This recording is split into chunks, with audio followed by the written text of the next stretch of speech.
Hello everyone welcome back to once again. ਅੱਜ ਦੇ ਆਪਣੇ ਟੌਪਿਕ ਦਾ ਨਾਮ ਹੈਗਾ ਜੀ ਟੀਚਿੰਗ ਆਫ ਸਪੀਕਿੰਗ ਸਕਿੱਲ, ਯਾਨੀ ਕਿ ਮੌਖਿਕ ਕੌਸ਼ਲ ਦੀ ਸਿੱਖਿਆ ਜਾਂ ਅਸੀਂ ਕਹਿ ਸਕਦੇ ਗੱਲਬਾਤ ਕੌਸ਼ਲ ਦੀ ਸਿੱਖਿਆ ਕਿਹੜੀ ਹੁੰਦੀ ਆ। ਤਾਂ ਉਹਦੇ ਬਾਰੇ ਆਪਾਂ ਇੰਪੋਰਟੈਂਟ ਜਿਹੜੇ ਪੁਆਇੰਟਸ ਡਿਸਕਸ ਕਰਾਂਗੇ, ਕਿਉਂਕਿ ਸਪੀਕਿੰਗ ਸਕਿੱਲ ਵੀ ਇੰਪੋਰਟੈਂਟ ਹੈਗੀ ਆ। ਜਿਸ ਤਰੀਕੇ ਨਾਲ ਆਪਾਂ ਲਿਸਨਿੰਗ ਸਕਿੱਲ ਦੇ ਬਾਰੇ ਪਹਿਲਾਂ ਡਿਸਕਸ ਕੀਤਾ ਪਹਿਲਾਂ ਕਲਾਸ ਦੇ ਵਿੱਚ, ਉਸੇ ਤਰੀਕੇ ਨਾਲ ਜਿਹੜਾ ਕੀ ਆ ਹੁਣ ਅੱਜ ਆਪਾਂ ਡਿਸਕਸ ਕਰਾਂਗੇ ਸਪੀਕਿੰਗ ਸਕਿੱਲ ਦੇ ਬਾਰੇ। ਟੌਪਿਕ ਸਟਾਰਟ ਕਰਨ ਤੋਂ ਪਹਿਲਾਂ ਹੁਣ ਤੱਕ ਦੇ ਜਿੰਨੇ ਵੀ ਪੁਰਾਣੇ ਸਟੂਡੈਂਟਸ ਹੈਗੇ ਆ ਜਿਨ੍ਹਾਂ ਨੇ ਚੈਨਲ ਨੂੰ ਸਬਸਕ੍ਰਾਈਬ ਨਹੀਂ ਕੀਤਾ, ਪਲੀਜ਼ ਜ਼ਰੂਰ ਚੈਨਲ ਨੂੰ ਸਬਸਕ੍ਰਾਈਬ ਕਰ ਲਓ। ਤੇ ਜਿਹੜੇ ਨਿਊ ਸਟੂਡੈਂਟਸ ਵੀਡੀਓ ਵਾਚ ਕਰ ਰਹੇ ਹੋ ਵੀ ਪਲੀਜ਼ ਜ਼ਰੂਰ ਚੈਨਲ ਨੂੰ ਸਬਸਕ੍ਰਾਈਬ ਕਰ ਲਓ।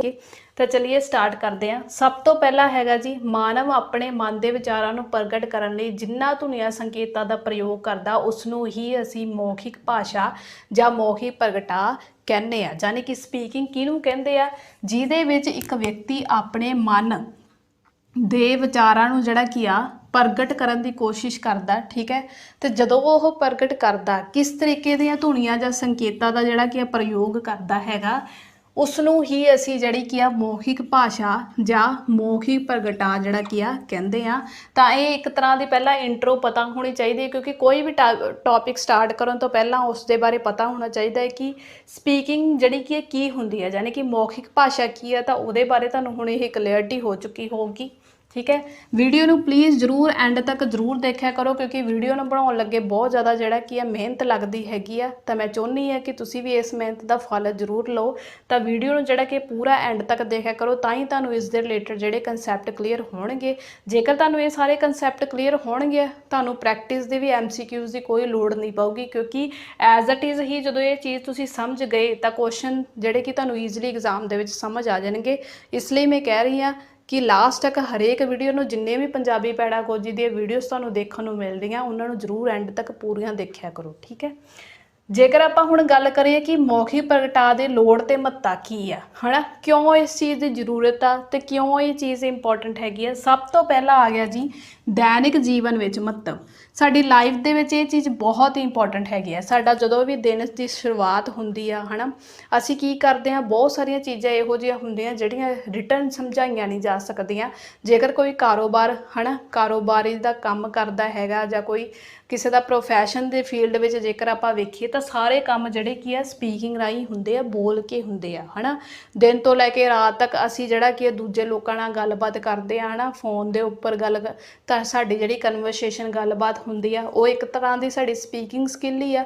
ਤਾਂ ਅਸੀਂ ਕਹਿ ਸਕਦੇ ਹਾਂ ਕਿ ਸਾਡੇ ਦੈਨਿਕ ਜੀਵਨ ਯਾਨੀ ਕਿ ਪੂਰੀ ਲਾਈਫ ਦੇ ਵਿੱਚ ਇਹਦੀ ਬਹੁਤ ਜ਼ਿਆਦਾ ਇੰਪੋਰਟੈਂਸ ਹੈਗੀ ਸਪੀਕਿੰਗ ਦੀ, ਕਿ ਅਸੀਂ ਕਿਸ ਤਰੀਕੇ ਨਾਲ ਕੋਈ ਚੀਜ਼, ਹਨਾ, ਬੋਲ ਚਾਲ ਕੇ ਕਿਸੇ ਨੂੰ ਸਮਝਾ ਕੇ ਉਹ ਚੀਜ਼ ਨੂੰ ਕਰਵਾਉਣਾ, ਹਨਾ, ਆਪਣੇ ਕੰਮ ਦੇ ਵਿੱਚ। ਕਿਉਂਕਿ ਤੁਸੀਂ ਵੀ ਨੋਰਮਲ ਦੇਖਿਆ ਹਰੇਕ ਦੀ ਲਾਈਫ ਦੇ ਵਿੱਚ ਸਪੀਕਿੰਗ ਸਕਿੱਲ ਕਿੰਨੀ ਇੰਪੋਰਟੈਂਟ ਹੈਗੀ ਆ।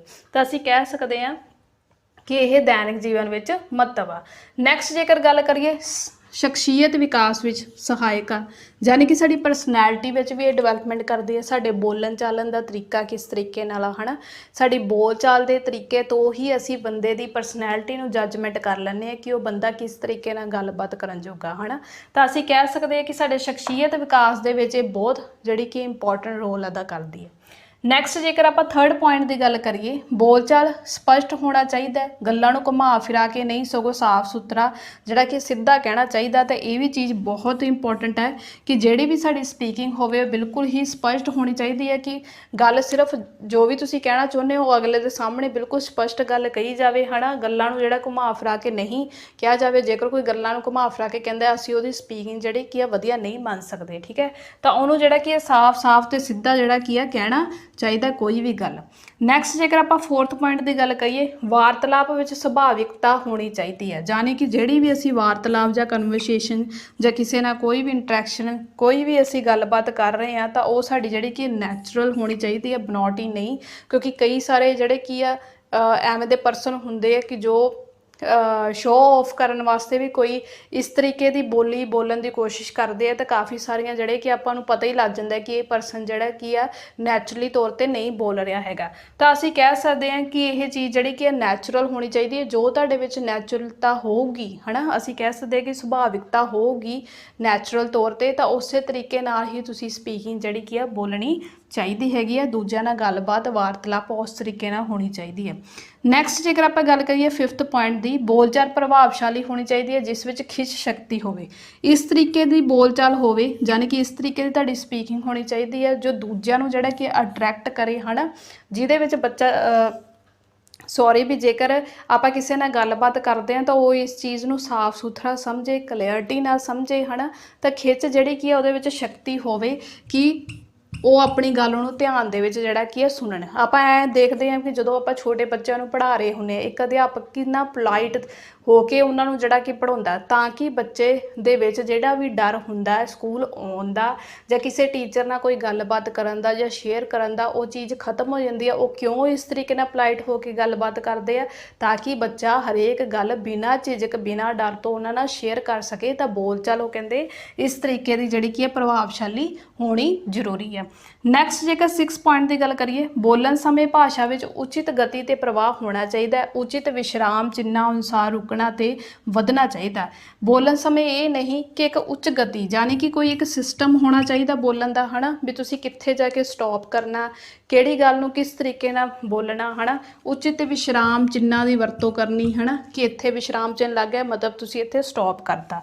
ਤਾਂ ਇਸ ਤਰੀਕੇ ਨਾਲ ਹੀ ਤੁਸੀਂ ਰੁਕਣਾ ਤੇ ਵਧਣਾ ਚਾਹੀਦਾ ਕਿ ਗੱਲ ਜਿਹੜੀ ਬੋਲਣ ਦਾ ਸਮੇਂ ਭਾਸ਼ਾ ਨੂੰ ਜਿਹੜਾ ਕੀ ਹੈ ਉੱਚ ਗਤੀ ਦੇ ਵਿੱਚ ਪ੍ਰਵਾਹ ਹੋਣਾ ਚਾਹੀਦਾ, ਕਿ ਇਹ ਨਹੀਂ ਕਿ ਇੱਕ ਸਪੀਡ ਦੇ ਵਿੱਚ ਹੀ ਸਾਰਾ ਕੁਝ ਬੋਲ ਦਿਓ ਤੇ ਬੱਚਿਆਂ ਦੇ ਸਿਰ ਦੇ ਉੱਤੋਂ ਹੀ ਸਾਰੀ ਚੀਜ਼ ਟੱਪ ਜੇ।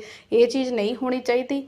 ਕੋਈ ਇੱਕ ਸਿਸਟਮ ਹੋਣਾ ਚਾਹੀਦਾ ਬੋਲਣ ਦਾ, ਕਿ ਉਤਾਰ ਚੜਾਅ ਹੋਣਾ ਚਾਹੀਦਾ, ਕਦੇ ਥੋੜਾ ਉੱਚੀ ਬੋਲ ਕੇ ਤੇਜ਼ ਬੋਲ ਕੇ ਤੇ ਕਦੇ ਜਿਹੜਾ ਕਿ ਹੌਲੀ ਬੋਲ ਕੇ ਉਸ ਚੀਜ਼ ਨੂੰ ਸਮਝਾਇਆ ਜਾਵੇ, ਤਾਂ ਕਿ ਬੱਚੇ ਜਿਹੜਾ ਕਿ ਈਜ਼ੀਲੀ ਉਹਨੂੰ ਸੁਣ ਕੇ ਸਮਝ ਸਕਣ। ਠੀਕ ਹੈ, ਤਾਂ 6 ਪੁਆਇੰਟ ਜਿਹੜੇ ਕਿ ਆਪਾਂ ਡਿਸਕਸ ਕੀਤੇ। ਨੈਕਸਟ ਆਪਾਂ ਜਿਹੜੇ ਕਿ ਇਹਦੇ ਬਾਰੇ ਹੋਰ ਪੁਆਇੰਟਸ ਡਿਸਕਸ ਕਰਦੇ ਜਿਹੜੇ ਕਿ ਇੰਪੋਰਟੈਂਟ ਹੈਗੇ ਆ। ਨੈਕਸਟ ਹੈਗਾ ਜੀ, ਉਹ ਹੈਗਾ 7th ਪੁਆਇੰਟ, ਵਰਤਮਾਨ ਸਮੇਂ ਵਿੱਚ ਰਾਜਨੀਤਿਕ ਜੀਵਨ ਵਿੱਚ ਸਫਲਤਾ ਪ੍ਰਾਪਤ ਕਰਨ ਦੀ ਦ੍ਰਿਸ਼ਟੀ ਤੋਂ ਮੌਖਿਕ ਭਾਸ਼ਾ ਦਾ ਵਿਸ਼ੇਸ਼ ਮਹੱਤਵ ਹੈ।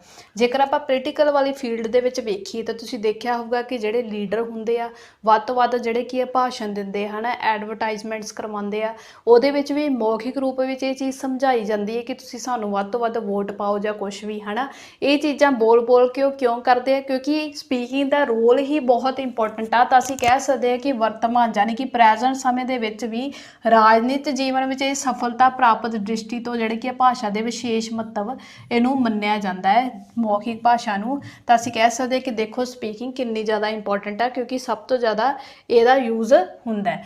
ਨੈਕਸਟ ਜੇਕਰ 8th ਪੁਆਇੰਟ ਦੀ ਗੱਲ ਕਰੀਏ, ਪੁਰਾਤਨ ਸਮੇਂ ਦੇ ਵਿੱਚ ਜੇਕਰ ਅਸੀਂ ਪੁਰਾਣਾ, ਹੈ ਨਾ, ਪਾਸਟ ਦੇ ਵਿੱਚ ਗੱਲ ਕਰੀਏ, ਜਦੋਂ ਪੁਸਤਕਾਂ ਨਹੀਂ ਸੀ, ਯਾਨੀ ਕਿ ਜਦੋਂ ਕਿਤਾਬਾਂ ਨਹੀਂ ਸੀ ਹੁੰਦੀਆਂ, ਤਾਂ ਗੁਰੂ ਆਪਣੇ ਚੇਲਿਆਂ ਨੂੰ ਪ੍ਰਵਚਨ ਦੁਆਰਾ ਪੜ੍ਹਾਉਂਦੇ ਸੀ। ਤੇ ਇਸ ਤਰ੍ਹਾਂ ਉਸ ਸਮੇਂ ਪੜ੍ਹਾਉਣ ਦਾ ਸਹਾਰਾ ਕੀ ਹੁੰਦਾ ਸੀ, ਮੌਖਿਕ ਪ੍ਰਗਟਾਅ ਦੁਆਰਾ ਹੀ ਹੁੰਦਾ ਸੀ। ਤਾਂ ਬਹੁਤ ਹੀ ਇੰਪੋਰਟੈਂਟ ਪੁਆਇੰਟ ਹੈ ਕਿ ਪੁਰਾਣੇ ਸਮਿਆਂ ਦੇ ਵਿੱਚ ਜਦੋਂ ਪੁਸਤਕਾਂ ਯਾਨੀ ਕਿ ਬੁੱਕਸ ਨਹੀਂ ਹੁੰਦੀਆਂ ਸੀ, ਤਾਂ ਜਿਹੜੇ ਗੁਰੂ ਹੁੰਦੇ ਸੀ ਉਹ ਆਪਣੇ ਚੇਲਿਆਂ ਦੇ ਨਾਲ ਪ੍ਰਵਚਨ ਦੇ ਰਾਹੀਂ ਯਾਨੀ ਕਿ ਉਸ ਚੀਜ਼ ਨੂੰ ਬੋਲ ਕੇ ਹੀ ਪੜ੍ਹਾਇਆ ਜਾਂਦਾ ਸੀ। ਤਾਂ ਅਸੀਂ ਕਹਿ ਸਕਦੇ ਕਿ ਉਸ ਸਮੇਂ ਪੜ੍ਹਾਉਣ ਦਾ ਸਹਾਰਾ ਕੀ ਸੀਗਾ, ਸਿਰਫ ਮੌਖਿਕ ਕੀ ਸੀਗਾ, ਬੋਲ ਕੇ ਹੀ ਪ੍ਰਗਟਾ ਕੀਤਾ ਜਾ ਸਕਦਾ ਸੀ। ਜਦੋਂ ਆਪਾਂ ਹਿਸਟਰੀ ਦੇ ਵਿੱਚ ਕਈ ਵਾਰ ਪੜ੍ਹਦੇ ਹੈਗੇ ਆ ਕਿ ਜਿਸ ਤਰੀਕੇ ਨਾਲ ਬੁੱਧ ਧਰਮ ਬਣਿਆ, ਜੈਨ ਧਰਮ ਬਣਿਆ, ਹੈ ਨਾ, ਉਹ ਕਿਸ ਤਰੀਕੇ ਨਾਲ ਤੁਰ ਕੇ ਜਿਹੜਾ ਕਿ ਲੋਕਾਂ ਨੂੰ ਅਲੱਗ-ਅਲੱਗ ਘਰਾਂ ਦੇ ਵਿੱਚ ਜਾ ਕੇ, ਹੈ ਨਾ, ਆਪਣੇ ਮੂੰਹ ਰਾਹੀਂ ਬੋਲ ਕੇ ਯਾਨੀ ਕਿ ਮੌਖਿਕ ਚੀਜ਼ਾਂ ਦੇ ਪ੍ਰਗਟਾਵੇ ਦੇ ਦੁਆਰਾ ਉਹਨਾਂ ਨੂੰ ਇਹ ਚੀਜ਼ਾਂ ਨੂੰ ਸਮਝਾਉਣ ਦੀ ਕੋਸ਼ਿਸ਼ ਕਰਦੇ ਹੁੰਦੇ ਸੀ ਕਿ ਤੁਸੀਂ ਆਪਦੀ ਲਾਈਫ ਦੇ ਵਿੱਚ ਜੇਕਰ ਸੁਖੀ ਹੋਣਾ ਚਾਹੁੰਦੇ ਹੋ ਤਾਂ ਤੁਸੀਂ ਕਿਹੜੀਆਂ ਚੀਜ਼ਾਂ ਨੂੰ ਅਪਣਾ ਸਕਦੇ ਹੋ, ਤਾਂ ਤੁਹਾਨੂੰ ਕਿਹੜੀਆਂ ਚੀਜ਼ਾਂ ਜਿਹੜੀਆਂ ਕਿ ਤਿਆਗ ਦੇਣੀਆਂ ਚਾਹੀਦੀਆਂ।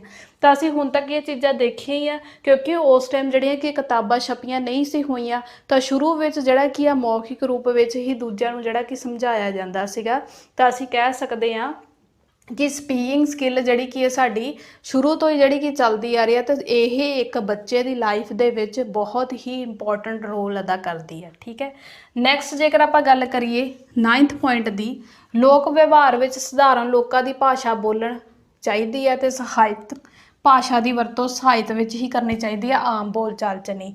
ਕਿਉਂ? ਕਿਉਂਕਿ ਦੇਖੋ ਜਿਹੜਾ ਲੋਕਾਂ ਦਾ ਬਿਹੇਵੀਅਰ ਨੋਰਮਲ ਆ, ਠੀਕ ਹੈ, ਤਾਂ ਸਧਾਰਨ ਲੋਕਾਂ ਦੇ ਵਿੱਚ ਜਿਹੜੀ ਭਾਸ਼ਾ ਬੋਲਣੀ ਚਾਹੀਦੀ ਹੈ, ਜਿਹੜਾ ਨੋਰਮਲ ਤੁਸੀਂ ਬੋਲਦੇ ਹੋ ਲੈਂਗੁਏਜ ਉਵੇਂ ਹੀ ਬੋਲਣੀ ਚਾਹੀਦੀ ਹੈ। ਜੇਕਰ ਸਾਹਿਤਕ ਯਾਨੀ ਕਿ ਜੇਕਰ ਲਿਟਰੇਚਰ ਦੀ ਗੱਲ ਕਰੀਏ ਤਾਂ ਲਿਟਰੇਚਰ ਦੇ ਵਿੱਚ ਜਿਹੜੀ ਭਾਸ਼ਾ ਹੁੰਦੀ ਆ ਉਹਨੂੰ ਸਾਹਿਤਕ ਵਿੱਚ ਹੀ ਯੂਜ਼ ਕਰਨਾ ਚਾਹੀਦਾ ਹੈ, ਆਮ ਬੋਲਚਾਲ ਦੇ ਵਿੱਚ ਨਹੀਂ ਉਹ ਆਪਾਂ ਵਰਡ ਯੂਜ਼ ਕਰ ਸਕਦੇ। ਪੰਜਾਬੀ ਦੇਖੋ, ਜੇਕਰ ਆਪਾਂ ਟਿਪੀਕਲ ਪੰਜਾਬੀ ਦੀ ਗੱਲ ਕਰੀਏ ਤਾਂ ਅਸੀਂ ਟਿਪੀਕਲ ਪੰਜਾਬੀ ਦੀ ਤਰ੍ਹਾਂ ਨੋਰਮਲ ਆਪਦੀ ਲਾਈਫ ਦੇ ਵਿੱਚ ਗੱਲਬਾਤ ਨਹੀਂ ਕਰ ਸਕਦੇ, ਠੀਕ ਹੈ। ਤਾਂ ਇਸ ਤਰੀਕੇ ਨਾਲ ਅਸੀਂ ਕਹਿ ਸਕਦੇ ਹਾਂ ਕਿ ਜਿਹੜੀ ਨੋਰਮਲ ਸਾਡੀ ਲੈਂਗੁਏਜ ਹੁੰਦੀ ਆ ਅਸੀਂ ਉਹ ਸਧਾਰਨ ਲੋਕਾਂ ਦੇ ਨਾਲ ਨੋਰਮਲ ਲੈਂਗੁਏਜ ਦੇ ਵਿੱਚ ਹੀ ਗੱਲ ਕਰੀਏ। ਬਟ ਜੇਕਰ ਅਸੀਂ ਕਿਸੇ ਵਿਸ਼ੇ ਜਾਂ ਲਿਟਰੇਚਰ ਨਾਲ ਸੰਬੰਧਿਤ ਕੋਈ ਚੀਜ਼ ਪੜ੍ਹ ਰਹੇ ਹਾਂ ਤਾਂ ਉਹਦੇ ਬਾਰੇ ਆਪਾਂ ਡਿਸਕਸ ਕਰਨਾ ਤਾਂ ਉਹਨੂੰ ਜਿਹੜਾ ਕੀ ਹੈ ਉਸੇ ਤਰੀਕੇ ਹੀ ਲੈਂਗੁਏਜ ਦੇ ਵਿੱਚ ਡਿਸਕਸ ਕਰੋ ਜਿਵੇਂ ਦੀ ਉਹਦੇ ਵਿੱਚ ਟਿਪੀਕਲ ਲੈਂਗੁਏਜ ਯੂਜ਼ ਕੀਤੀ ਗਈ ਹੈ, ਠੀਕ ਹੈ। ਨੈਕਸਟ ਜੇਕਰ ਆਪਾਂ 10th ਪੁਆਇੰਟ ਦੀ ਗੱਲ ਕਰੀਏ ਜਿਹੜਾ ਕਿ ਅੱਜ ਦਾ ਆਪਣਾ ਲਾਸਟ ਪੁਆਇੰਟ ਹੈਗਾ, ਬੋਲਚਾਲ ਵਿੱਚ ਜੋ ਵੱਡੀ ਤੇ ਵਿਸ਼ੇਸ਼ ਗੱਲ ਹੋਵੇ ਉਸ ਉੱਤੇ ਹੀ ਜਿਹੜਾ ਕੀ ਆ ਜ਼ੋਰ ਦੇਣਾ ਚਾਹੀਦਾ ਹੈ। ਯਾਨੀ ਕਿ ਜਦੋਂ ਅਸੀਂ ਕੋਈ ਬੋਲ ਕੇ ਕਿਸੇ ਚੀਜ਼ ਨੂੰ ਸਮਝਾਉਣਾ ਤਾਂ ਜਿਹੜੀ ਉਹਦੇ ਵਿੱਚ ਵੱਡੀ ਗੱਲ ਹੋਊਗੀ ਜਾਂ ਕੋਈ ਵਿਸ਼ੇਸ਼ ਗੱਲ ਇੰਪੋਰਟੈਂਟ ਗੱਲ ਹੋਊਗੀ ਉਹਦੇ ਉੱਤੇ ਹੀ ਜ਼ੋਰ ਦੇਣਾ ਚਾਹੀਦਾ। ਜਿਵੇਂ ਐਜ਼ ਅ ਐਗਜ਼ਾਮਪਲ ਮੈਂ ਦਵਾਂ ਕਿ ਜੇਕਰ ਪੰਜਾਬੀ ਦੀ ਪੈਡਾਗੋਜੀ ਦੇ ਵਿੱਚ ਆਪਾਂ ਜਿਵੇਂ ਸਪੀਕਿੰਗ ਟੌਪਿਕ ਦੇ ਬਾਰੇ ਗੱਲ ਕਰ ਰਹੇ ਹਾਂ ਨਾ ਕਿ ਸਪੀਕਿੰਗ ਸਕਿੱਲ ਕਿਵੇਂ ਦੀ ਹੋਣੀ ਚਾਹੀਦੀ, ਇਹਦੀ ਇੰਪੋਰਟੈਂਸ ਕਿਉਂ ਹੈਗੀ ਆ, ਤਾਂ ਇਹਦੇ ਵਿੱਚ ਮੈਂ ਤੁਹਾਨੂੰ ਕੀ ਕਰਵਾ ਰਹੀ ਹਾਂ, ਸਿਰਫ ਜਿਹੜੀਆਂ ਚੀਜ਼ਾਂ ਵੱਡੀਆਂ ਹੈਗੀਆਂ ਜਾਂ ਜਿਹੜੀਆਂ ਇੰਪੋਰਟੈਂਸ ਗੱਲਾਂ ਹੈਗੀਆਂ, ਇੰਪੋਰਟੈਂਟ ਪੁਆਇੰਟਸ ਹੈਗੇ ਆ ਉਹਨਾਂ ਦੇ ਉੱਪਰ ਹੀ ਤੁਹਾਨੂੰ ਜਿਹੜਾ ਕਿ ਜ਼ੋਰ ਦੇ ਕੇ ਇਹ ਚੀਜ਼ ਸਮਝਾ ਰਹੀ ਹਾਂ ਕਿ ਇਹ ਕੁਐਸਚਨ ਆਉਂਦੇ ਹੈਗੇ ਆ। ਤੁਹਾਨੂੰ ਕੁਐਸਚਨਾਂ ਦੀ ਜਿਹੜੀ ਕੀ ਆ ਇੱਕ ਵਾਰੀ ਬੇਸ਼ੱਕ ਜੇਕਰ ਤੁਸੀਂ ਪ੍ਰੈਕਟਿਸ ਕਰਨਾ ਚਾਹੁੰਦੇ ਹੋ ਉਹ ਕਰ ਲਓ ਹੈ ਨਾ, ਬਟ ਬਿਨਾਂ ਪ੍ਰੈਕਟਿਸ ਕੀਤੇ ਜੇਕਰ ਤੁਸੀਂ ਇਹ ਚੀਜ਼ ਨੂੰ ਸਮਝਿਆ ਹੋਊਗਾ ਜੋ ਮੈਂ ਤੁਹਾਨੂੰ ਬੋਲ ਕੇ ਵਾਰ-ਵਾਰ ਜਿਹੜੀਆਂ ਇੰਪੋਰਟੈਂਸ ਪੁਆਇੰਟਸ ਕਰਾ ਰਹੀ ਹਾਂ ਉਹ ਤੁਸੀਂ ਈਜ਼ੀਲੀ ਪੇਪਰ 'ਚ ਜਾ ਕੇ ਸੋਲਵ ਉੱਥੇ ਜਾ ਕੇ ਕਰ ਲਓਗੇ ਪੰਜਾਬੀ ਦੀ ਪੈਡਾਗੋਜੀ ਕਿਉਂਕਿ ਈਜ਼ੀ ਹੁੰਦੀ ਹੈ, ਠੀਕ ਹੈ।